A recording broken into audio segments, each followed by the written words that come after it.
ভারতবর্ষের বৃহত্তম ট্যাক্স এই মধ্যবিত্তদের মাথায় কাঁঠাল ভেঙে আদায় করা হচ্ছিল। তা থেকে যদি মধ্যবিত্ত সম্প্রদায়ের রিলিফ পায়, আপনার কোথায় ব্যথা? অজস্র মানুষের আনন্দ আপনার দুঃখের কারণ হলো কেন?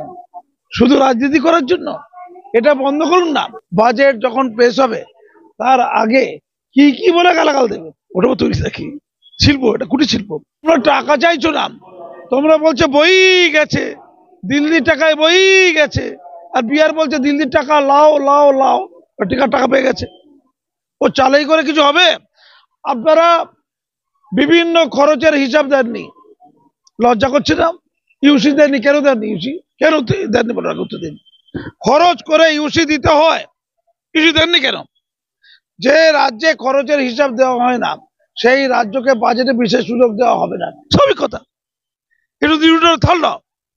ফলে মাননীয়দের বলি, এইসব কথাবার্তা বলা বন্ধ করুন। বাজেটের খারাপ দিক যদি প্রকৃত থাকে তার মূল্যায়ন করুন, আর ভালো দিক থাকলে তাকে ওয়েলকাম করুন। ভালোকে ভালো বলতে শিখুন, তাতে রাজ্য বাঁচবে, মানুষ বাঁচবে। এমন কোনোদিন কি হবে? তুমি চোখটা বন্ধ করে না, ভাবো যে কেন্দ্রে তৃণমূল সরকার নেই, অন্য সরকার আছে, আর অন্য সরকার যে বাজেট করছে সে বাজেটটা ভালো, কোনোদিন বলেছে? এক ভয়ঙ্কর গণতন্ত্র, ভারতীয় গণতন্ত্র, কেউ কারোটা সহ্য করতে পারবে না। আর পশ্চিমবঙ্গে 34 বছরে বাম সরকারের বাজেট খারাপ ছিল, কোনোদিন ভালো ছিল না। আর তৃণমূল সরকারের সময় 8-9 বছর 10 বছরের বাজেট কোনোদিন খারাপ নয়, কন্টিনিউ ভালো, একটা খারাপ নেই। তো এই যে খারাপ ভালো, এই বিরোধীরা যে বলবে, এরা গালাগাল দেওয়ার জন্যই তৈরি থাকে। বাজেট পাস হচ্ছে আগে ঠিক করে কি কি দিয়ে গালাগাল দেবো আগে, ঠিক আছে? বাজেটটা পেশ হচ্ছে তো মনে মনে ভাবছে বাজেটটা ভালো হয়েছে, কিন্তু গাল দিতে হবে। এই গাল দেওয়া যাবে কি? এই গাল দিতে হবে রে, কি দরকার রে? কোথায় গাল দেওয়ার মতো আছে? গালাগাল তো দিতে হবে, আর গালাগাল আগে তৈরি করা থাকে, জানুন তো। নিম্নবিত্ত গরিবরা, তাদের তো বাজেটে ফেসিলিটি বলে কিছু নেই, তাদের দিকে বলে দিল মধ্যবিত্তরা লাভবান হবে কেন? আর মধ্যবিত্তরা এমনি দেয় না, এমনি, আরে মধ্যবিত্তরা এমনি ভোট দেয় না, ফালতু কথা বলছি সব। ডিএম আইনি বলে ভোট দিচ্ছে না, তো মধ্যবিত্তরা এমনি ভোট দেয় না, তাদের নিয়ে তো ভেবে লাভ কি? আমি শুধু মাননীয়কে বলি, ভারতবর্ষের বৃহত্তম ট্যাক্স এই মধ্যবিত্তদের মাথায় কাঁঠাল ভেঙে আদায় করা হচ্ছিল। তা থেকে যদি মধ্যবিত্ত সম্প্রদায়ের রিলিফ পায়, আপনার কোথায় ব্যথা?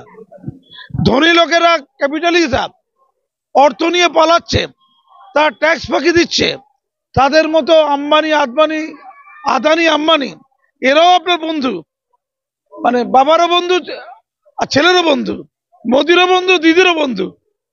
তো ওরা তো ট্যাক্স ফাঁকি দেয় দিদি, ওরা তো টাকা নিয়ে পালায়, সুইস ব্যাংকে টাকা জমায়, ট্যাক্স থেকে বঞ্চিত করে।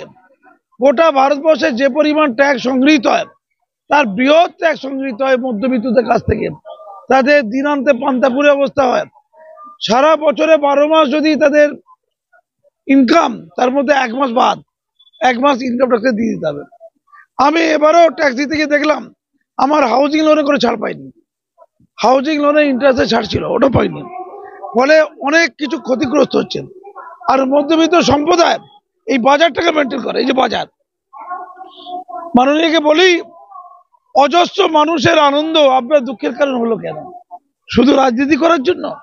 এটা বন্ধ করুন না, গঠনমূলক সমালোচনা করুন, যদি সমালোচনা থেকে থাকে, আর যেগুলো ভালো তাকে ওয়েলকাম করুন। ধন্যবাদ। করমুক্ত হলে গরিব লোকরা সুযোগ পাবে, গরিব লোকরা সুযোগ পেলে তারা যদি জেনে যায়, যদিও বঙ্গীয় বিজেপি পারবে না, সে ক্ষমতা তাদের নেই, অন্য বিজেপি যদি জেনে যায় যে এটার জন্য কেন্দ্র সরকারের এবারে 2025-এ বাজেট দায়ী, ওষুধের দাম কমে গেছে, তাতে যদি ভোট চলে যায়, খারাপ, ভোট চলে যাবে না।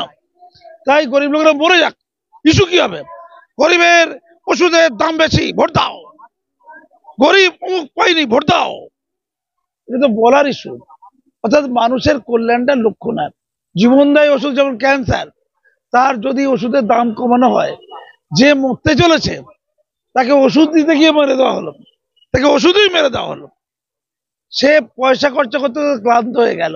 একটা প্রশ্ন আমি দেখতে পাচ্ছি চারদিকে ঘোরাফেরা করছে, বলছে কত মানুষের মাসে 1 লক্ষ টাকা ইনকাম, যে 12 লক্ষ ট্যাক্সে তারা খুশি হবে। আচ্ছা, কিছু লোক যদি খুশি হয় তাতে অসুবিধা কি আছে? 12 লক্ষ টাকা পশ্চিমবঙ্গে ইনকাম নেই কেন? তাহলে কি পশ্চিমবঙ্গে চাকরি বাকরি নেই না ব্যবসা নেই? উত্তর দিন। আমি মাননীয়কে পরিষ্কার বলছি, ওই ঠাকুর ঘরে কেরা আমি তো কলা খাইনি হয়ে গেল।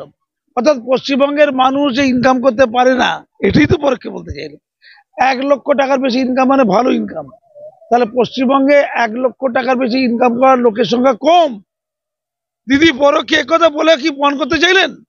পশ্চিমবঙ্গের মানুষের চাকরি বাকরি নেই, যেহেতু ব্যবসাপত্র নেই, যেহেতু সরকারি জায়গায় নিয়োগ নেই, শিক্ষায় নিয়োগ নেই, চিকিৎসায় নিয়োগ নেই, সবটা কাটমানি হয়ে গেছে, তাই 1 লক্ষের বেশি ঊর্ধ্বে বেতন নেই, তাই লাভ নেই।